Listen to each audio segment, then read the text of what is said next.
We got a Fender Bassbreaker 15 on the bench for assessment and possible repair. Why do I say possible?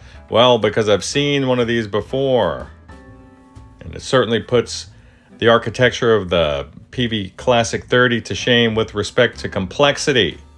All right, spoiler alert, what the hell happened here?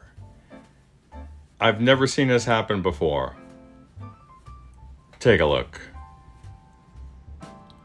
Is this a systemic / global issue or just a random batch of bad tubes? Let's find out.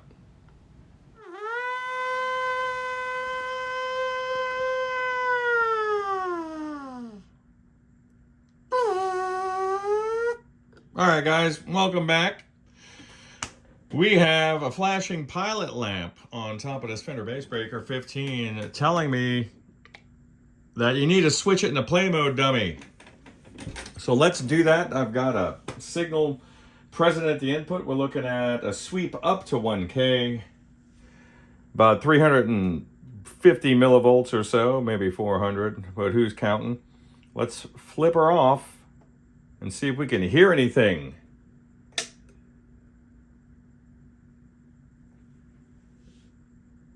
Oh, I'm not even getting... I'm going to immediately power down. So what am I hearing? It's what I'm not hearing. And I'm not hearing any sort of hiss or background noise present at the speaker.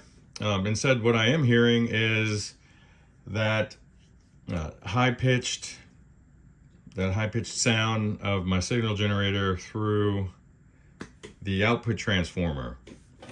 And what does that mean? That means there's an interruption over on the secondary side of that output transformer. Either, well, actually it could be on the primary side too. We could have an issue with, say, the power tubes, or we can have an interruption at the speaker wiring itself. So let me change angles here. We'll get the back off and we'll see if we can see anything. I have a feeling we're not gonna be able to see much. Stand by. Oh, look at this. What do you see? I see what appears to be a vacuum leak out of both of these output tubes. Now that's just looking through this grill. I can't even see in there. Do I have any? I do. I have some beautiful Sovtech 6BQ5s. These are my personal favorite EL84 tube type for the last couple of years. I've just never had issues with these guys. So let me pop this rear panel off. And are we gonna get this lucky? I think we might. Just stand by, guys. Well. So, now what's old DeSalvo is am I gonna go ahead and assume that nothing caused this to happen except maybe a little bit of mechanical shock, right? Boy, these guys are just hanging in there by a thread, aren't they? All right, am I gonna make assumptions that the circuit itself, oh wow, the glass envelope just completely came off of that tube. Let's take this opportunity to see what the structure of the tube looks like. But since I just had power applied to it, I'm going to make sure I don't touch anything in there. So you guys stand by again. Look, you've never seen that before. Look at that. Look at that. Wow. Unbelievable. Okay. Wow. This guy too? Wow. This guy too. This guy too. Look at that. What? What? It came off so clean. It's like the stories of the chupacabra. They would just find the animal lying in the field, just completely drained. No evidence of any sort of violence anywhere. Just a bone-dry husk of a cow or a sheep. Just sitting there in the field. No crop circles, nothing. What is this madness? Groove tubes. They both failed and they both became separated at the exact same point. This is like going to short to the chassis, isn't it? Unbelievable. Wow. The glass. Holy cow. The glass is just turning into powder in my hand.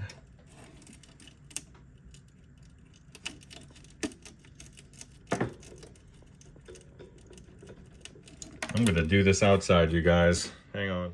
All right, and sorry guys, I'm running out of space on my phone. I lost about 45 minutes of footage. Actually, I didn't lose it. I thought it was a recording, but it wasn't. What an aggravation.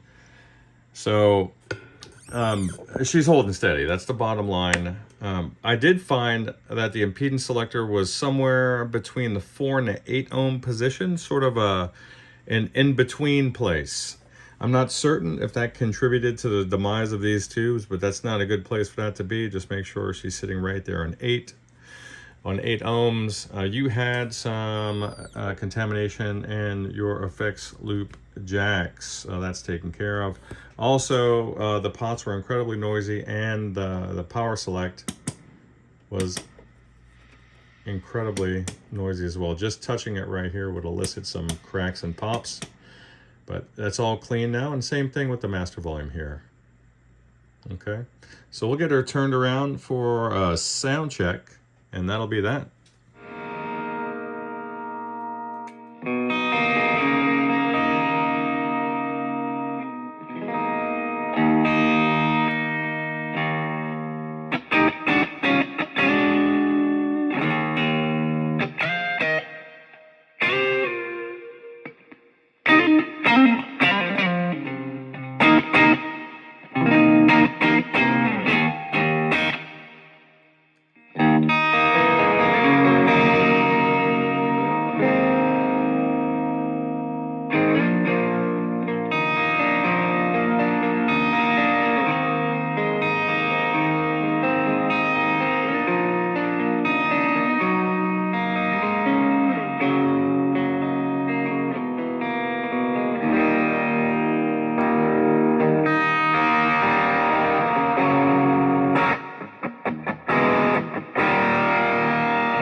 So I think she works.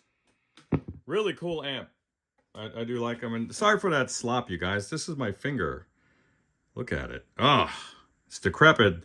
So imagine trying to play a lead on that guy. I really have to warm it up a lot in order to do anything. And I had it a little looser on the very end of it.